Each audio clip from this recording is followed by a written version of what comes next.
अरे बबलू भाई, अंदर तो देखो, ड्राइवर नहीं है। गाड़ी अपने आप कैसे चल रही थी?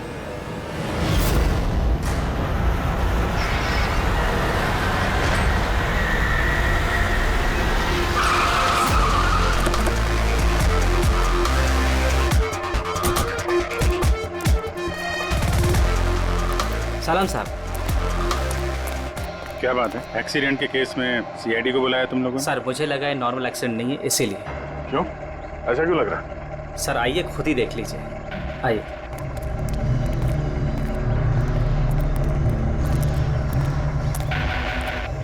सर दरवाजा खुल नहीं रहा था, बड़ी मुश्किल से हमने खोला इसे।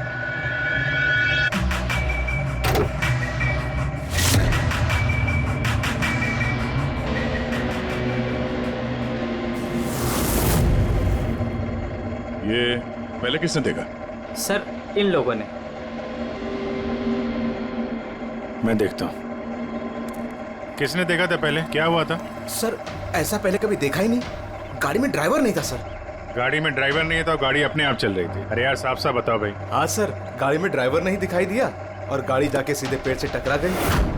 अरे क्या बात कर रहे हो? गाड़ी के अंदर ड्राइवर है, मना पड़ा है। नहीं सर, सच में गाड़ी में ड्राइवर नहीं था, नहीं तो ये गाड़ी मेरी भी गाड़ी को टकराते हुए बच गई। लाश की हालत से तो लगता है कि गाड़ी काफी स्पीड में थी। सर गाड़ी बहुत स्लो थी, लेकिन इतनी स्लो में कोई मर कैसे सकता है? गाड़ी भी ऑटोमेटिक है, हर चीज ऑटोमेटिक है, सेफ्टी डिवाइस भी ठीक है।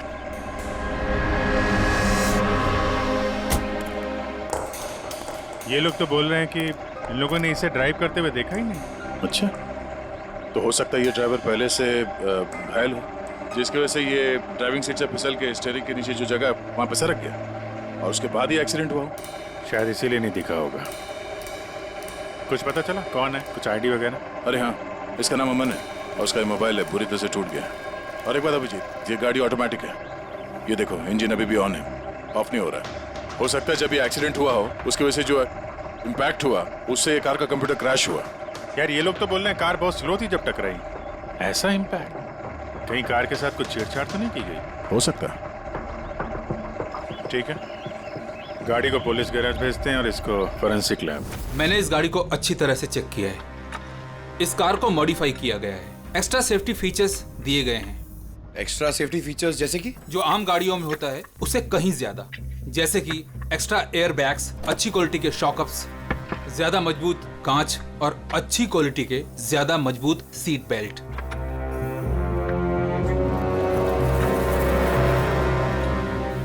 ये देखो, निकोटीन पैच। Nicotine patch? ये तो सिगरेट छोड़ने के काम में आता है ना? हम गाड़ी के सिस्टम को कंप्यूटर से लिंक कर सकते हैं? जी हाँ मैडम, एक मिनट।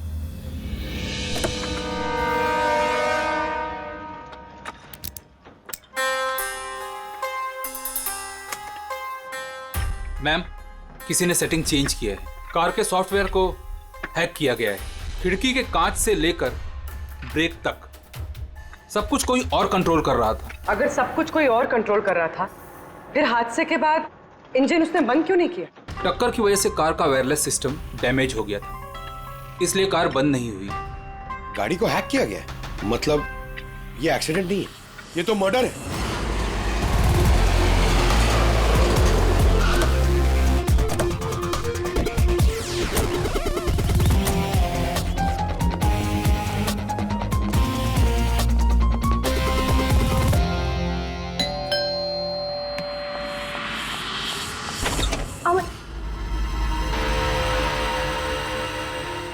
आप लोग? सीआईडी।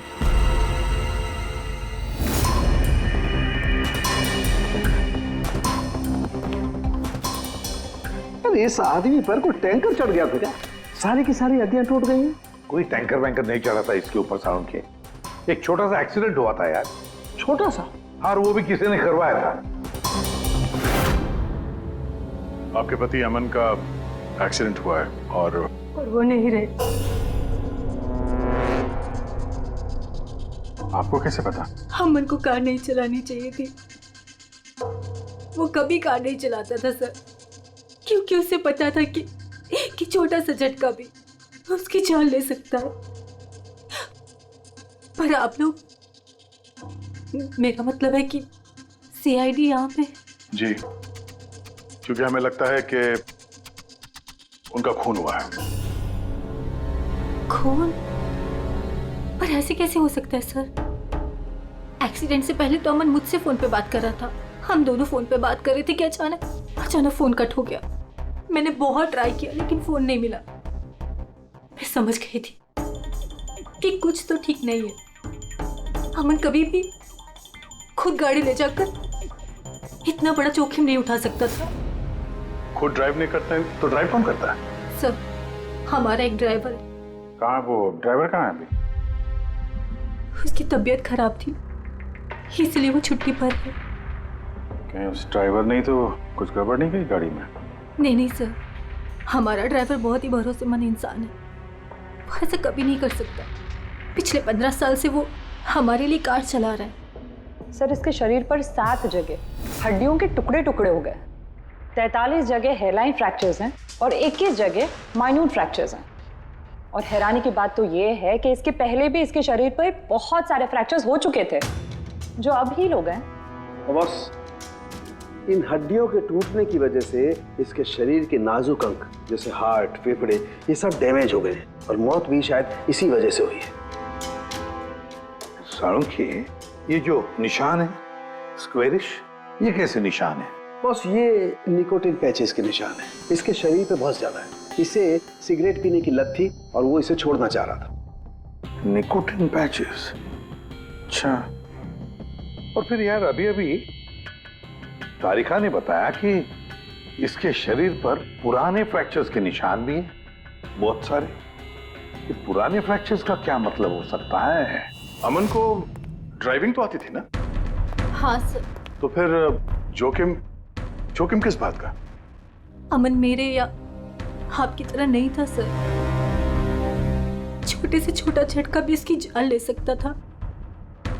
ड्राइविंग की वजह से उसकी जान को खतरा था, इसीलिए हमने कार में भी काफी मॉडिफिकेशंस करवाई थी और ड्राइवर को भी कहा था कि कार आराम से चलाए। छोटा झटका भी उसकी जान ले सकता था?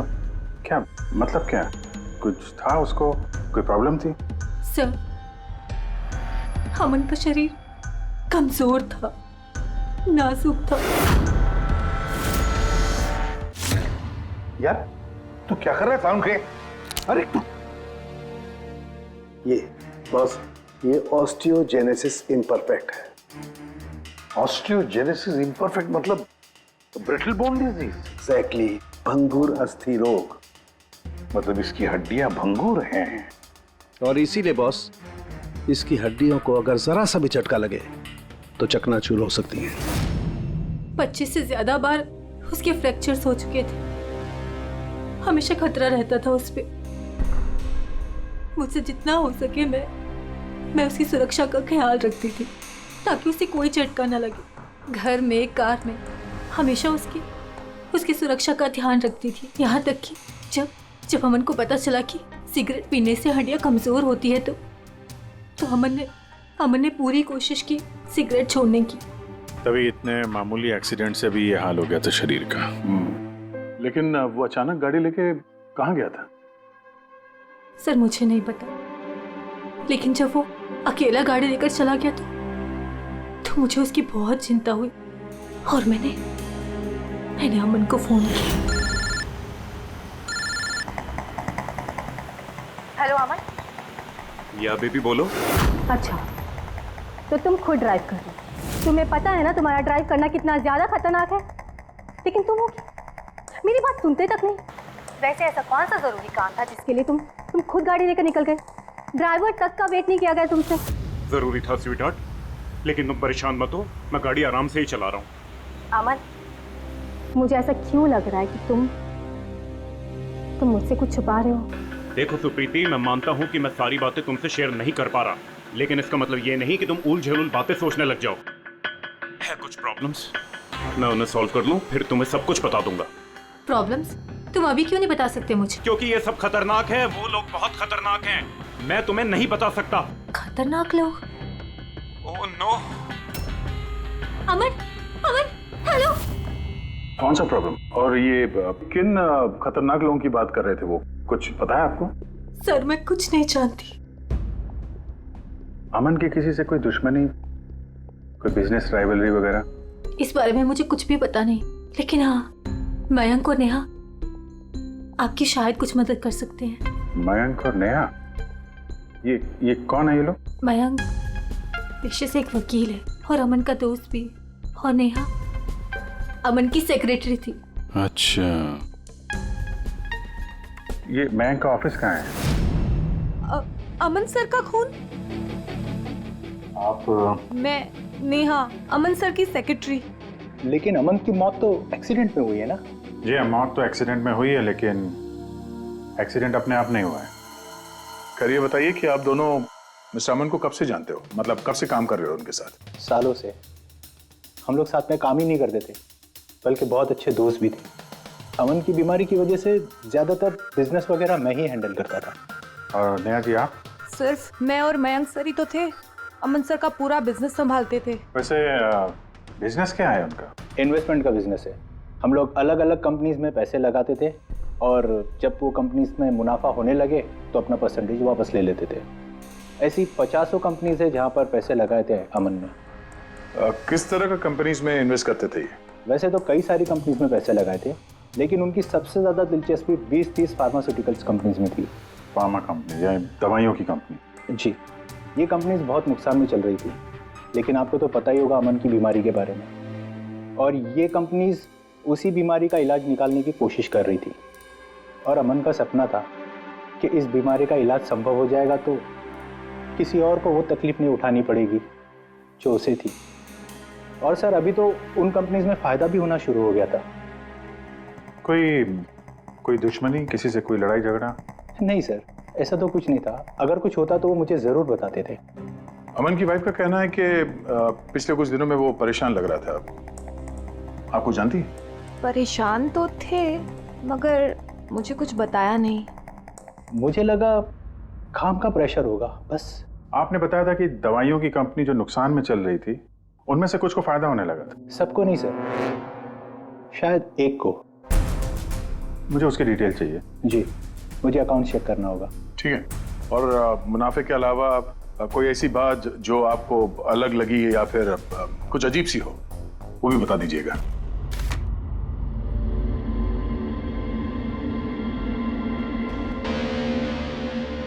ये जादव है सर, अमन का ड्राइवर। काफी परेशान लग रहा है वो। देखते हैं।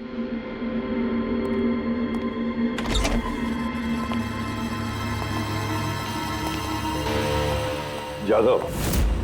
जी सर। अमन के ड्राइवर है ना? जी सर। क्यों, छुट्टी पर क्यों गए थे तुम? साहब बीमार हूँ और अमन सर ने मुझे खुद छुट्टी दिया था। मिस्टर अमन को तुम ही लेके जाते थे ना? जी मैडम, अमन सर मेरे साथ ही जाते थे। कभी वो कोई टैक्सी वगैरह नहीं लेते थे। तो फिर तुम तो हमें बता सकते हो कि अमन साहब कहाँ कहाँ जाते थे, है ना? जी जी। ये देखो जादव, ये जगह पर उनकी मौत हुई थी। अब ये जो रास्ता है, ये कहाँ पर जाता है या फिर वो इस रास्ते पर कहाँ जा रहे थे, ये तुम्हें पता है? मुझे नहीं पता है। देखो, हमें पता है कि तुम इसके बारे में जानते हो। तुम्हारी भलाई इसी में है कि सीधे सीधे बता दो। जी मैडम। सुप्रीति मैडम से कुछ कहिएगा मत। वो सड़क के कुछ दूर पे एक मोटेल है, वहाँ हमेशा वो बार बार जाते थे। मोटेल में बार बार जाते थे? क्यों, इससे मिलने जाते थे? जी साहब, एक मैडम थी।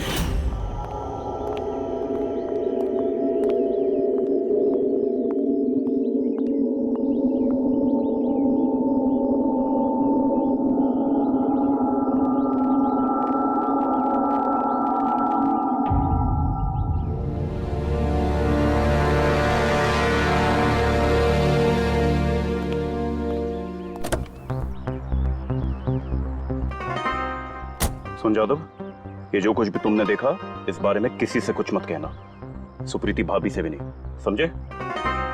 ओके? जी सर। मैडम थी। मतलब अमन का उस औरत के साथ चक्कर चल रहा था। जी छोटी मुंह बड़ी बात, साहब छुप छुप के उस मैडम से अगर मिलते थे तो इसका मतलब तो यही निकलता है।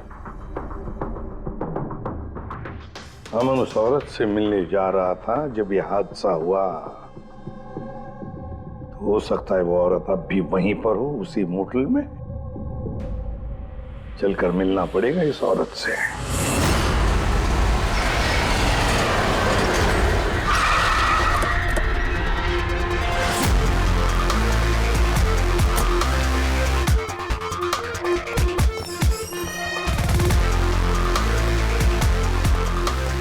Excuse me. Yes madam, how can I help you? हम किसी से मिलने आए हैं। लेकिन आप लोग हैं कौन और किससे मिलना है आप लोगों को? हम लोग सीआईडी से। ये आदमी, ये आपके मोटेल में आता जाता रहता है? हाँ मैडम। किससे मिलने आता है? हमारे होटल के रूम नंबर 305 में एक मैडम रुकी हुई है, रूही। वो उनसे अक्सर मिलने आता रहता है। 305? यस सर, वो अभी चेकआउट करने वाली है। ये रूही हाथ से निकलनी नहीं चाहिए। कहाँ से जाना है? सर यहाँ से लेफ्ट। पंकज, स्टेयरकेस से जाओ, हम दोनों लिफ्ट से जाते हैं।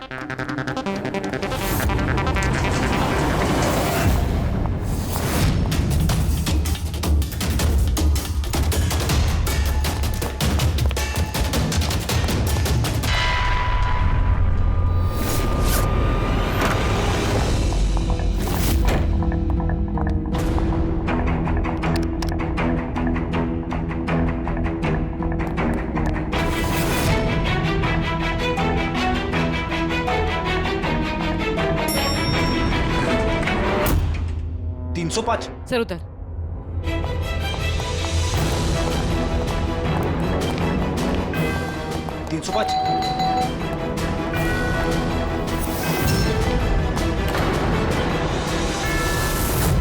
रूही? नो। ए, रुको। पूर्वी! रूही, मुझे मत मारो, मुझे मत मारो प्लीज। रुको। रूही, रूही, रूही, रूही, रूही, रुको, रूही।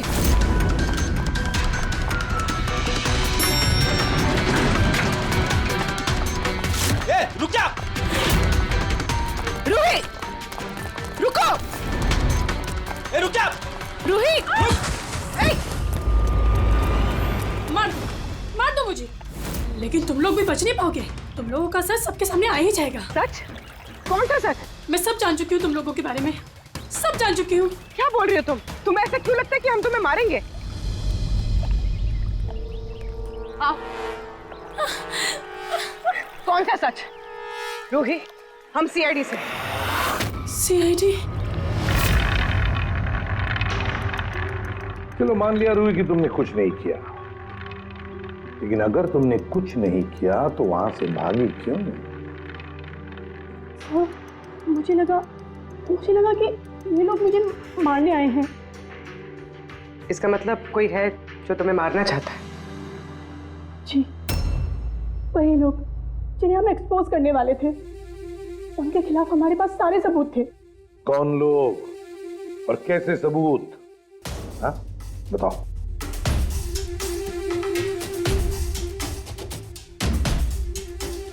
इसे तुम जानती हो ना, यमन है ना, इसी के साथ तुम मिलकर काम करती थी, इसी के साथ मिलकर तुम उन लोगों को एक्सपोज करने वाली थी जिसकी वजह से अमन की जान चली गई।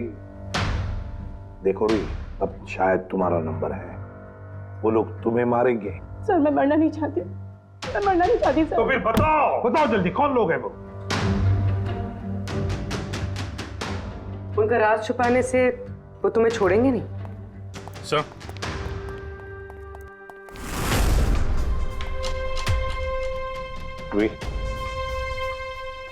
ये लो पानी पी लो,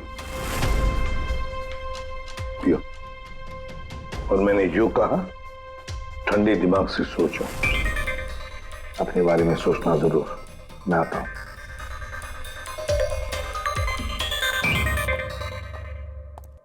घबराई हुई है, डरी हुई है। लेकिन अब डरने की क्या जरूरत है सर? अब तो सीआईडी के पास है वो। लेकिन सर वो हम पे भरोसा नहीं कर पा रही। थोड़ा वक्त लगेगा। से जो अमन का वकील है मयांक, उससे क्या पता चला? सर अमन ने बहुत सारी दवाई की कंपनियों में पैसा लगाया था, लेकिन वो सब की सब घाटे में चल रही थी। एक कंपनी है जिसने अभी अभी फाइनली फायदा करना शुरू किया था, CRM फार्मास्यूटिकल। और सर ताजुब की बात यह है कि अमन ने पिछले हफ्ते ही इस कंपनी के साथ जितने भी डीलिंग्स है वो सब तोड़ दिए, और मयंक भी इस बात से काफी हैरान था। सर वही तो समझ में नहीं आ रहा है कि इस अमन ने जब ये कंपनी लॉस में जा रही थी तब उसके साथ तो डील नहीं तोड़ा, और जब ये कंपनी प्रॉफिट कर रही है तब डील तोड़ने जा रहा है। और सर वो मयंक से कभी कोई बात छुपाता नहीं था, उसने ये बात मयंक को बताई भी नहीं। हाँ सर, मयंक ने उसका भरोसा तोड़ दिया होगा सर। आओ जरा। रोहित, CRM फार्मास्यूटिकल्स के साथ जो अमन की डील थी वो तुम्हारी वजह से कैंसिल हो गई है ना? वरना उसके पास ऐसी कोई वजह तो थी नहीं। अब सच सच बता दो कि डील तुमने क्यों तोड़वाई? क्योंकि उसने मेरे भाई का खून किया। भाई का खून? सर, मैं जिस शहर से आई हूँ उस शहर में बहुत पोल्यूशन है। मेरे भाई को पोल्यूशन से बहुत एलर्जी थी, उसे सांस लेने में बहुत तकलीफ होती थी। वो तो सिर्फ दवाइयों पर ही जिंदा था। एक मिनट, और वो दवाइयाँ थी CRM फार्मास्यूटिकल कंपनी की, हैं? जी सर, और सबकी सब नकली थी। मेरे भाई के ऊपर कोई असर ही नहीं कर रही थी, और ये बात हमें बहुत लेट पता चली और मेरे भाई की जान चली गई। तुम्हें कैसे पता चला कि वो दवाई नकली थी? सर, मैं खुद एक प्राइवेट कंपनी में केमिस्ट हूँ। जब ये दवाइयाँ मेरे भाई पर असर ही नहीं कर रही थी तो मुझे शक हुआ कि क्या बात हो सकती है, तो मैंने उन दवाइयों को खुद से टेस्ट किया और मेरा शक बिल्कुल सही निकला। सारी दवाइयाँ नकली थी। नकली थी मतलब? सर, हर एक दवाई एक खास केमिकल से बनती है, और जिस दवाई की मेरे भाई को जरूरत थी वो केमिकल तो उस दवाई में था ही नहीं, जिसकी वजह से वो दवा उस पर असर भी नहीं कर रही थी। और अमन इस कंपनी में एक इन्वेस्टर था। जी सर, इसलिए मैं उससे मिलने भी गई थी, लेकिन वहां जाके पता चला कि इसमें तो उसका हाथ है ही नहीं, और उसने मुझसे प्रॉमिस किया कि वो मेरी इसमें मदद करेगा। अरे सर, आप यहाँ कैसे? कोई काम था क्या? हाँ, ये मेरी असिस्टेंट रूही है। हेलो। इसे देखना था कि दवाइयाँ कैसे बनती हैं। देख सकते हैं? कैसी बात कर रहे हैं सर? आपको कैसे मना कर सकते हैं? आइए मैं दिखा देता हूँ आपको। एक काम कीजिए, आप मेरे साथ बॉस के यहाँ चलिए, रूही अपने आप देख लेगी। रूही तुम जाओ। मैम आइए। एक मिनट सर, ज्यादा आगे मत जाना, आप यहीं तक देखना। आइए सर, मैं लेकर चलता हूँ। आप आइए। आइए सर।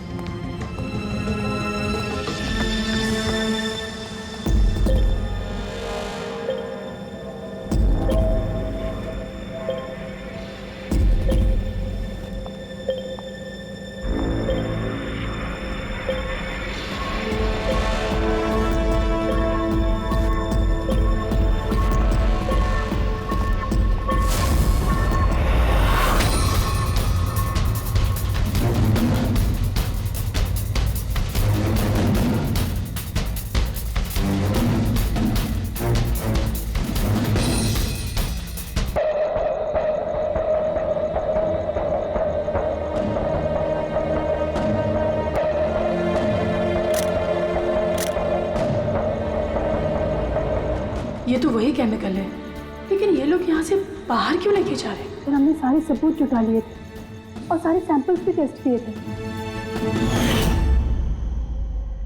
एक बात तो पक्की है कि सामन की मौत और CRM फार्मास्यूटिकल्स का कोई ना कोई संबंध जरूर है।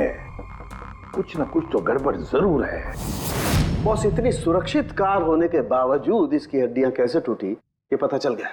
अच्छा सर, अमन के खून में से हमें एक ऐसा केमिकल मिला है जिससे एपिलेप्टिक फिट्स आते हैं, मिर्गी का दौरा। माय गॉड, यार अमन को तो ब्रिटल बोन डिजीज था। मिर्गी का दौरा आ जाके वो गिर जाता, उसकी हड्डियां टूट जाती। इसी की वजह से इसकी मौत हुई है। तो मतलब जिसने भी ये किया वो जानता था अमन के ब्रिटल बोन्स डिजीज के बारे में। उसने बड़े चालाकी से उसका नाजायज फायदा उठाया। पहले उसने अमन की गाड़ी का कंप्यूटर हैक किया और फिर एक्सीडेंट से पहले उसे उस केमिकल का इंजेक्शन दिया जिसकी वजह से उसे मिर्गी का झटका आ जाए। उसे मालूम था अमन किसी भी हालत में बच ही नहीं सकता। अगर मिर्गी का झटका आ जाता तो वो गिर जाता, जिसकी वजह से उसकी हड्डियां टूट जाती और वो मर जाता। अगर उसमें से भी बचता तो कार के एक्सीडेंट में से तो बच ही नहीं सकता था वो। समझ कि मिर्गी का दौरा पड़ने वाला जो ड्रग है कितनी देर बाद असर करता है? बस कुछ घंटे तो लगते हैं। मतलब ये ड्रग अमन को एक्सीडेंट से कुछ घंटे पहले ही दिया गया था। सर कहीं ऐसा तो नहीं कि किसी ने इसे नींद में ही इंजेक्शन दे दिया हो सकता है। बस एक काम करते हैं, इस अमन की बॉडी को फिर से एक बार अच्छी तरह से चेक करते हैं, देखते हैं कहीं कोई इंजेक्शन का निशान तो नहीं है। तारिका? Yes sir. अच्छा साहब की सीआरएम कंपनी की नकली दवा के बारे में क्या पता चला? बॉस उन नकली दवाइयों में एम्फेड्रिन नहीं है। ओह, मतलब रूही सही कह रही थी। सर ये कुछ केमिकल्स की लिस्ट है जो सीआरएम कंपनी ने पिछले महीने मंगाई थी। माय गॉड बॉस, इसमें तो वो केमिकल सबसे ज्यादा मात्रा में जो सीआरएम की दवाई में होना चाहिए था, 500 गैलन। 500 गैलन तो बहुत बड़ी गड़बड़ है, बहुत ही बड़ी गड़बड़ है। पंकज, अभिजीत और दया से कहो कि वो सीआरएम कंपनी में जाए और वहां से मुझे फोन करें। और फ्रेडी, तुम और पूर्वी अमन के घर जाओ और पता लगाओ एक्सीडेंट के दिन अमन से कौन कौन मिलने आया था। इंजेक्शन? सर अमन तो इंजेक्शन से बहुत डरता था। ऐसा हो ही नहीं सकता कि वो खुद को इंजेक्शन लगा ले। अपने आप नहीं लगवाया होगा तो किसी डॉक्टर से लगवाया होगा। नहीं सर, अमन तो इंजेक्शन के नाम से कोसों दूर भागता था और उसकी हेल्थ बिल्कुल ठीक थी। अगर कोई भी प्रॉब्लम होती तो वो कम से कम मुझे बताता। किसी और से नहीं लगवाया, खुद नहीं लगाया, तो फिर वो केमिकल उसके खून में पहुंचा कैसे? अच्छा बता सकती है, घर से निकलने से पहले अमन किस किस से मिला? मयंक और नेहा आई थी उससे मिलने। और हाँ मैम, एक आदमी आया था अचानक से, जसवंत। जसवंत? ये जसवंत कौन है? जी जसवंत सीआरएम कंपनी का सीईओ है और अमन ने उसकी कंपनी में पैसे इन्वेस्ट किए थे।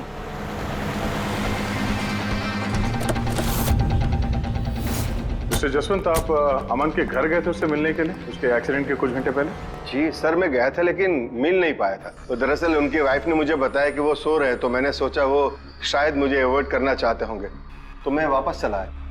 पापा, अमन ने हमारे बिजनेस डील कैंसिल की, फिर भी आप उससे मिलने गए थे? जी बेटा, क्योंकि मैं उनको वापस लाना चाहता था। सर वो हमारी नई यूनिट के लिए बहुत जरूरी था। तो जसवंत जी, जब आप अमन से मिलने उसके घर गए तो वाइफ सुप्रीति के अलावा वहां कोई और भी था? मैं जब गया तब तो वहां कोई नहीं था, लेकिन हाँ जब मैं वहां से निकला तो उनके लॉयर मिस्टर मयंक और सेक्रेटरी नेहा, वो दोनों जरूर उनके घर आए थे। अच्छा ठीक है, thank you very much.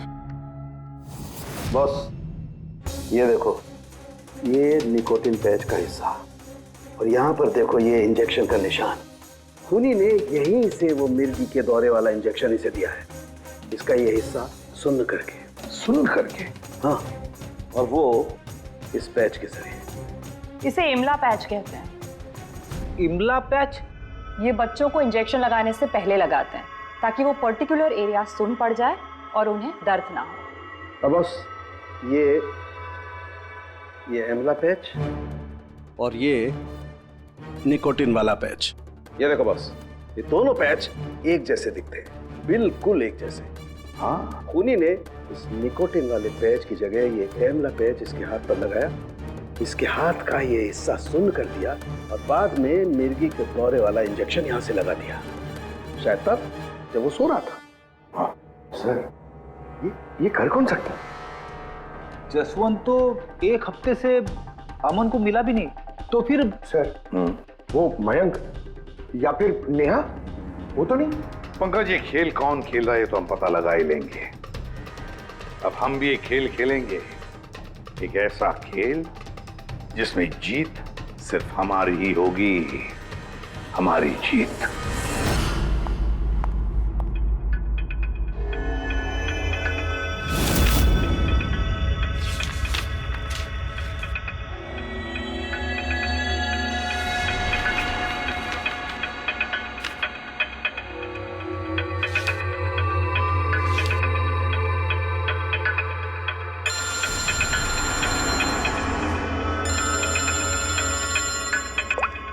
Hello, मेरा कुरियर तो तुम तक पहुंच गया होगा।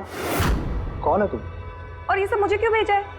तुम लोगों ने अमन को तो मार डाला, लेकिन तुम लोग मुझ तक नहीं पहुंच सकते। अगर तुम लोग चाहते हो कि मैं अपना मुंह बंद रखूं, तो मुझे 5 करोड़ रुपए देने होंगे। ये क्या बकवास कर रही हो? मुझे इन सब के बारे में कुछ नहीं पता। वो तो जब ये सबूत पुलिस तक पहुंच जाएंगे तो तुम्हें खुद ब खुद पता चल जाएगा कि मैं क्या कह रही हूँ और क्या बोल रही हूँ। देखो देखो देखो, मैं कुछ इंतजाम करता हूँ, मुझे थोड़ा सा टाइम दे दो। ठीक है, तुम्हें 2 दिन का वक्त मिलता है, मैं फिर कॉल करूँगी।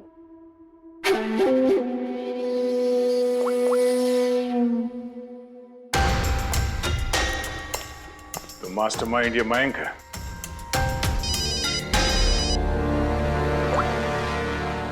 Hello Abhijit sir. सर मैं मयंक बोल रहा हूँ। सर मुझे एक कोरियर आया और एक लड़की का फ़ोन भी आया और उसने मुझसे 5 करोड़ रुपए मांगे, तो मैंने सोचा ये बात आपको बता दूँ। नहीं नहीं, बहुत अच्छा किया तुमने, मैं देखता हूँ। Thanks. Thank you so much.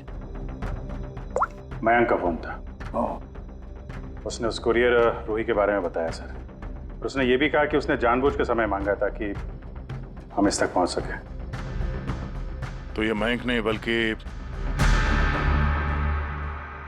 कोई और ही है।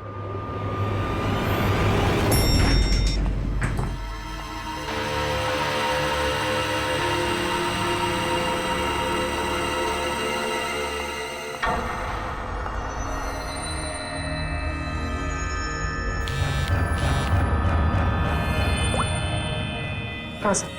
पूरी जिसने यहाँ पर नजर रखी है ना तुमने? हाँ सर, वो अभी अभी यहाँ से निकली है। कड़ी नजर रखना पूर्वी, बिल्कुल कड़ी नजर। अपनी नजरों से ओझल मत होने देना उसे। ये नेहा ही हमें उस खूनी तक पहुंचाएगी। सर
सर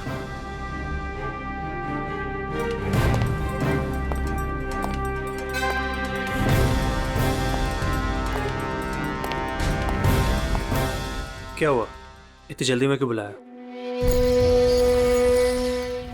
क्या है ये सब? ये सब क्या है? तुमने तो कहा था कि किसी को कुछ पता नहीं चलेगा। फिर हमारे बारे में ये लड़की सब कुछ कैसे जानती है? डोंट वरी बेबी, मैं सब संभाल लूंगा। मैं हूं ना। जैसे उस अमन को ठिकाना लगाया वैसे इस लड़की को भी ठिकाना लगा दूंगा। तुम टेंशन मत लो, ओके?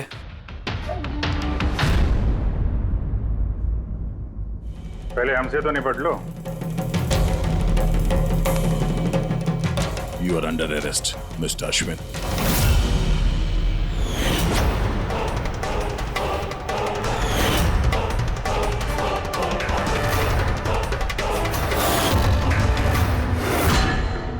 अश्विन के पास तो वजह थी, तुमने अपने बॉस का खून क्यों किया?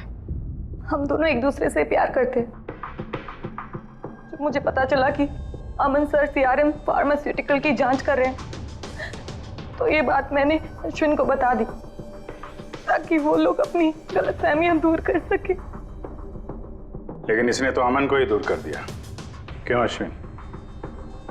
मैं जानता था कि अमन को कुछ समझाने का कोई फायदा नहीं होगा, वो तो हमें जेल भिजवा के ही रहता। तुमने मेरे भाई को मारा, अमन का खून किया और ना जाने कितने मासूमों की जान ली होगी तुमने अपनी इन नकली दवाइयों से। बिजनेस में बहुत घाटा हो रहा था, नुकसान पे नुकसान हो रहा था। डैड नहीं मानते, इसलिए उनको बिना बताए मैंने केमिकल्स को नॉर्थ इंडिया के प्लांट में भेजना शुरू कर दिया।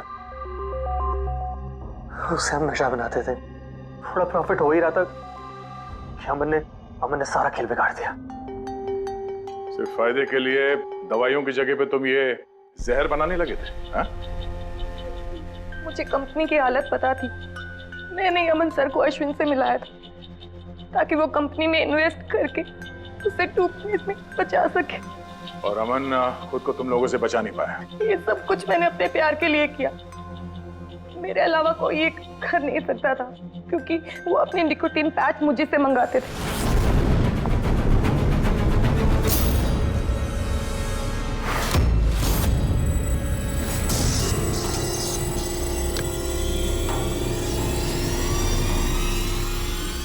उसके अगले दिन जब हम अमन के घर पर गए, अरे आप लोग आप ही गए, पर अमन तो सो रहे हैं। अगर कुछ इम्पोर्टेंट काम है तो मैं जगा देती हूँ। नहीं कोई बात नहीं, हम इंतजार करेंगे। ओके, मैं अभी आती हूँ।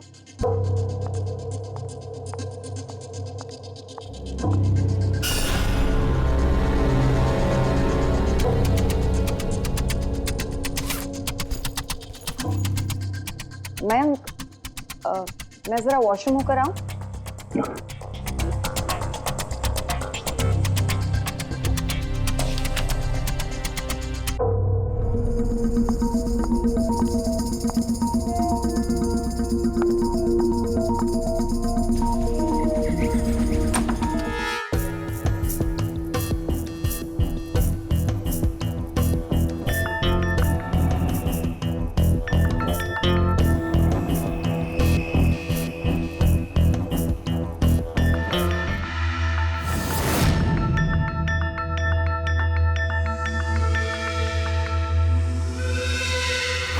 और वो दौरा उसकी कमजोर हड्डियों के लिए जानलेवा बन गया।